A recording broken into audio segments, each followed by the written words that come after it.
Assalamualaikum warahmatullahi wabarakatuh. Ini Muhammad Hafiz Adam. Jadi saya di sini mau bikin tugas 2 untuk perbaikan nilai. Oke. Nah, jadi untuk tugas 2 ini saya akan mengerjakan menggunakan materi metode inferensi. Dan kita akan belajar menggunakan AI Gemini.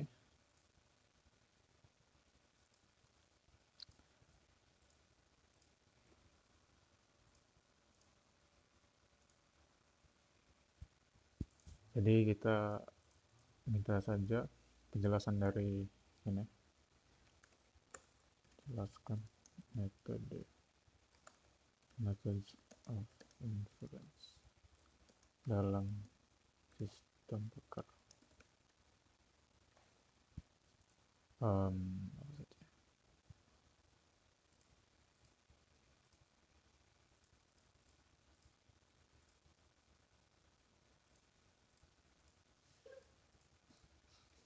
Oke, mungkin itu saja.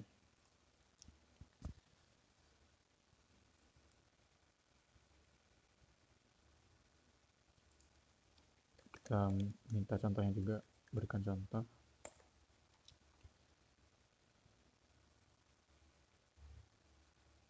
Oke.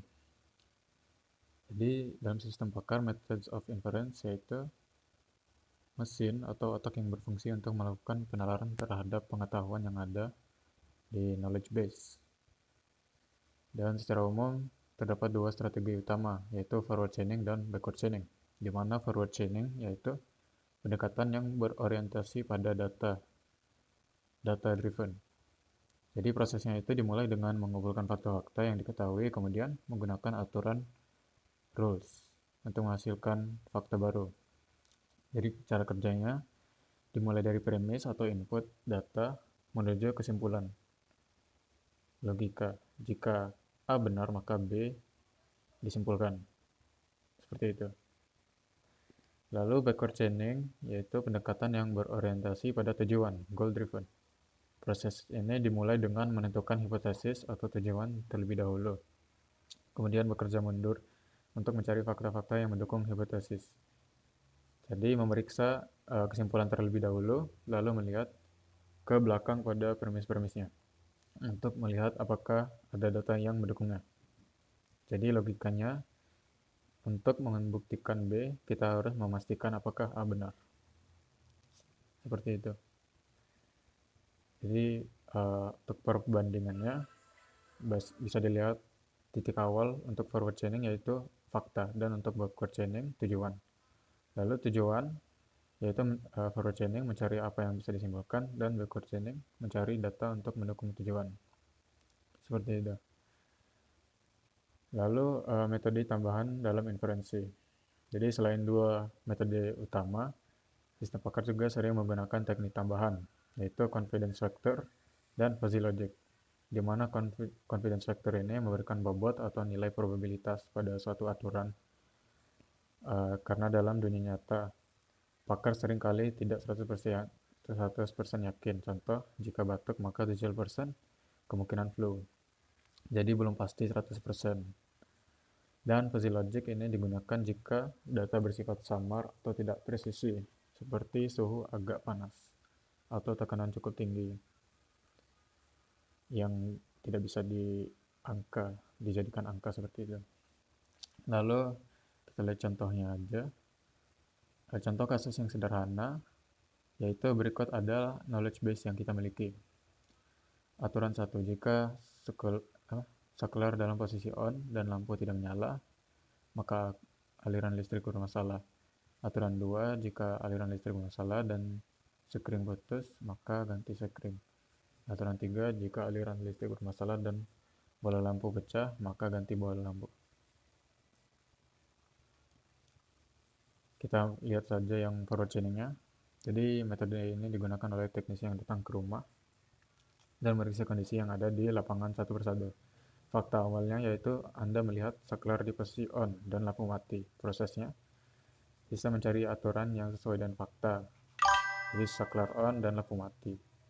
Jadi ditemukan aturan satu. Lalu kesimpulannya baru didapat aliran listrik bermasalah.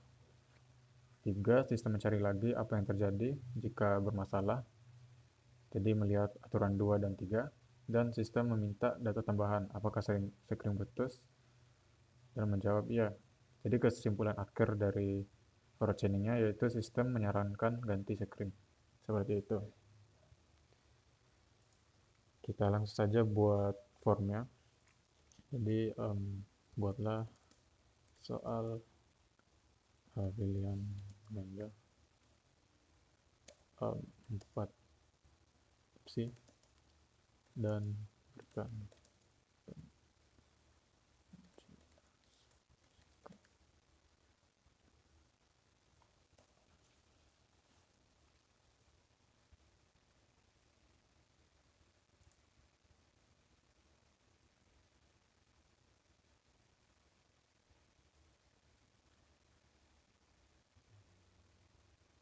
Proses kebenaran dan mana ya?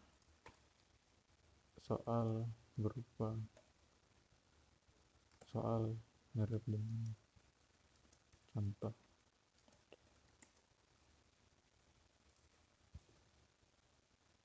Ya. Sebuah sistem bakar memiliki aturan jika printer tidak mencetak dan lambung maka kertas macet. Sistem menimbulkan kertas macet.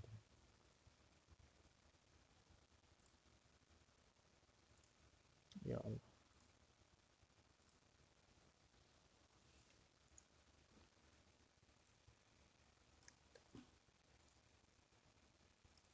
SP 231.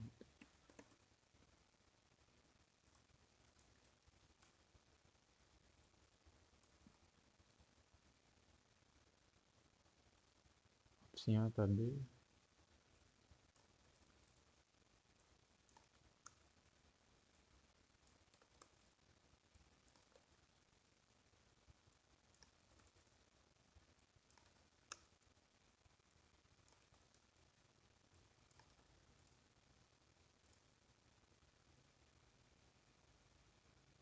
mana tadi forward chain ya gimana.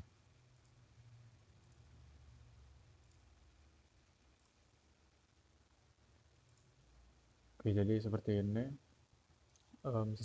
Sebuah sistem bakar memiliki aturan jika printer tidak mencetak dan lampu indikator berkedip, maka kertas macet. Jika pengguna memasukkan data bahwa printer tidak mencetak dan lampu berkedip, lalu sistem menyimpulkan ada kertas macet, metode apa yang digunakan. Jadi jelas metodenya itu forward chaining, karena dia itu dari pertanyaan ini mulai dari apa namanya, hipotesis menuju fakta, di mana menggunakan rule base. Jika printer tidak mencetak dan lampu indikator berkedip, maka kertas macet. Kertas macet ini yaitu ini sorry, fakta-faktanya yaitu jika printer tidak mencetak dan lampu indikator berkedip, lalu kesimpulannya yaitu maka kertas macet. Jadi seperti itu forward chaining. Mungkin ini saja untuk tugas 2. Saya kira wassalamualaikum warahmatullahi wabarakatuh.